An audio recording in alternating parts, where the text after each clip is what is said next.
Hello teacher, hello everybody. Today we're going to discuss the registration of the potential of rest and potential of action of nervous muscular system.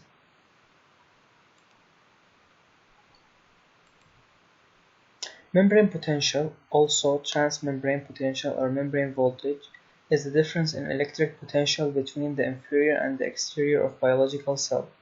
For the exterior of the cell, typical values of membrane potential, normally given in units of millivolts, range from -40 millivolts to -80 millivolts.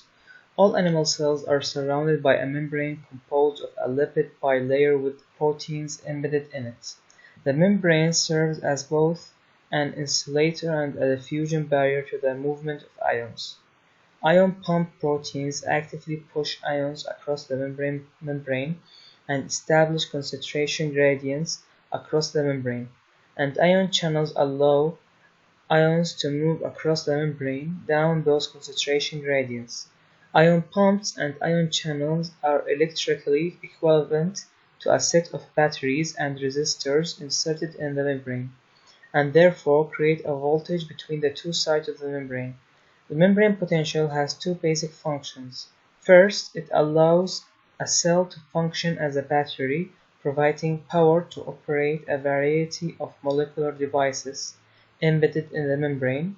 Second, in electrically excitable cells, such as neurons and muscle cells, it is used for transmitting signals between different parts of the cell.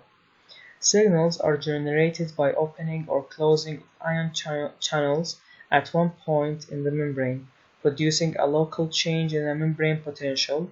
This change in the electric field can be quickly affected by either adjacent or more distant ion channels in the membrane. Those ion channels can then open or close as a result of the potential change, reproducing the signal. The resting potential. When a muscle fiber is relaxed, the sarcolemma is polarized, has a resting potential, which refers to a difference in electrical charge between the outside and the inside. During polarization, the outside of the sarcolemma has a positive charge relative to the inside, which is said to have a negative charge. Sodium ions Na are more abundant outside the cell, and potassium ions K and negative ions are more abundant inside. The Na ions outside tend to diffuse into the cell, and the sodium pump transfers them back out.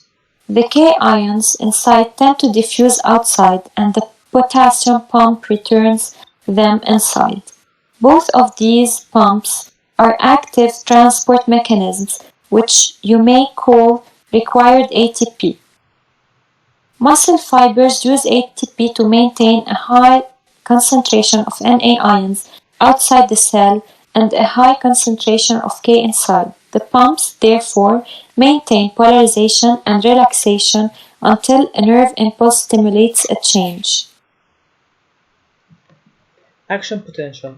An action potential is defined as a sudden, fast, transitory, and propagating change of the resting membrane potential. Only neurons and muscle cells are capable of generating an action potential. That property is called the excitability. What causes the action potential? From an electrical aspect, it is caused by a stimulus with certain value expressed in millivolts. Not all stimuli can cause an action potential. Adequate stimulus must have a sufficient electrical value which will reduce the negativity of the nerve cell to the threshold of the action potential. In this manner, there are subthreshold, threshold, and suprathreshold stimuli. Suprathreshold stimuli cannot cause an action potential. Threshold stimuli are of enough energy or potential to produce an action potential nerve impulse.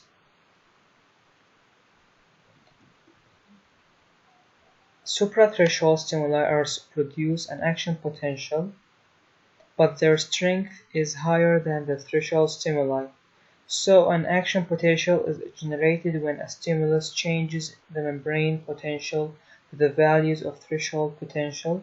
The threshold potential is usually around -50 to -55 millivolts.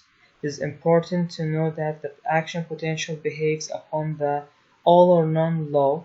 This means that any subthreshold stimulus will cause nothing, while threshold and suprathreshold stimuli produce a full response of the excitable cell.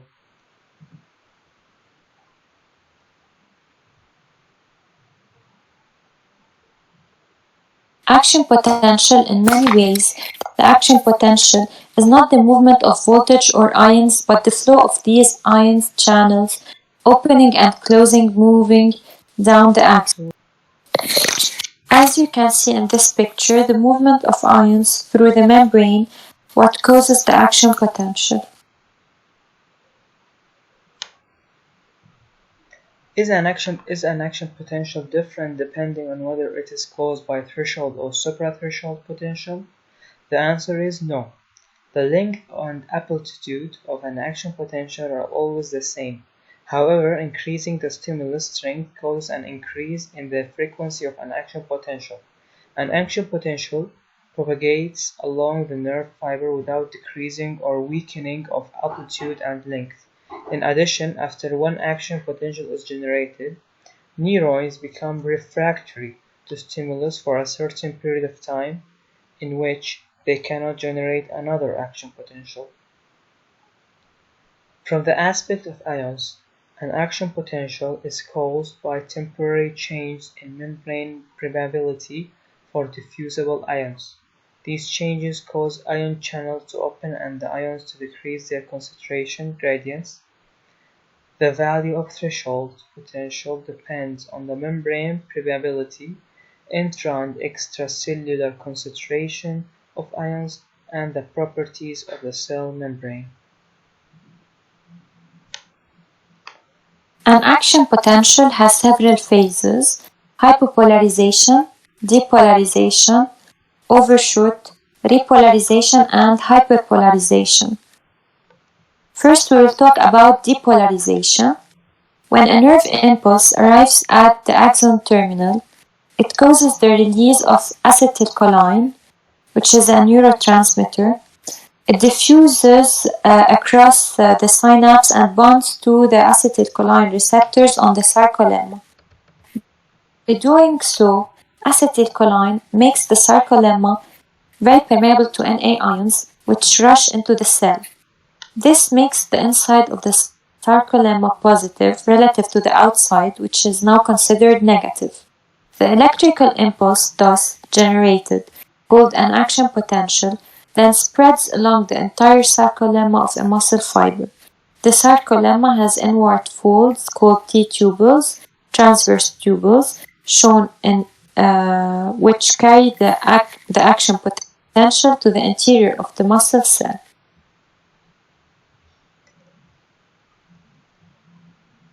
Two, repolarization, when the inside of the axon becomes sufficiently positive, about 30 mV is given as an average value.